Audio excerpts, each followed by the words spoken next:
हे महाराज, ब्राह्मण अति दीन होकर बोला, इस समय मुझे पुत्र के सिवाय और कुछ पाने की अभिलाषा ही नहीं। मुझे एक पुत्र दीजिए, नहीं तो अभी आपके सामने मैं अपने प्राणों को त्याग दूंगा। महात्मा पुनः बोले, हे ब्राह्मण, प्राप्ति के लिए राजा चित्रकेतु ने 10,000 विवाह किए, परंतु फिर भी उन्हें पुत्र की प्राप्ति न हुई। इसलिए मेरा कहा मानकर पुत्र प्राप्ति की कामना को त्याग दे और अपना जीवन प्रभु के चरणों में अर्पित कर स्वयं को धन्य कर ले। ये बात सुनकर आत्मदेव बोला, आपका यह ज्ञान रूपी उपदेश मुझे अच्छा नहीं लग रहा है। कृपा करके मुझे पुत्र रत्न की प्राप्ति का उपाय बतलाइए। आत्मदेव का हठ देखकर महात्मा ने उसे एक अभिमंत्रित फल दिया और बोले, शायद हरि की इच्छा कुछ और है जो मेरी बात नहीं मान रहा है। ले जाकर यह फल अपनी स्त्री को खिला दे, तुझे पुत्र अवश्य प्राप्त होगा। फल लेकर आत्मदेव अपने घर वापस लौट आया और अपनी स्त्री के हाथ में महात्मा द्वारा प्रदान किया हुआ वह फल रखकर बोला, हे धुंधली, इस फल के खाने से तुझे पुत्र रत्न उत्पन्न होगा, इसलिए तू फल खा ले।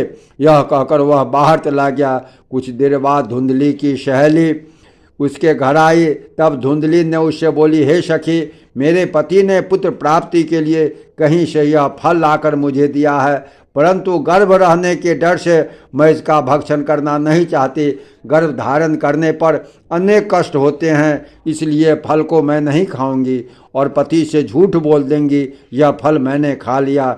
यह कहकर धुंधली ने उस फल को छिपाकर घर के कोने में रख दिया, किंतु एक माह के पश्चात वह उदास रहने लगी। उसकी उदासी का कारण यह था, पति द्वारा पूछे जाने पर क्या जवाब देगी। एक दिन धुंधली की बहन उसके घर आई और उसे उदास बैठी देखकर पूछने लगी।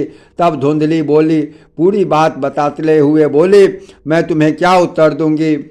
उसकी बहन बोली, हे धुंधली, तू तनिक भी चिंता मत कर, मेरे पेट में 1 माह का गर्भ है, सो तू अपने पति से कह देना मैं गर्भवती हूँ। जब मेरे गर्भ से लड़का पैदा होगा मैं तुझे दे दूंगी। तू जो फल छिपा कर रखी है उसे अपने गाय को खिला देना। अपनी बहन के बात सुनकर धुंधली अति प्रसन्न हो गई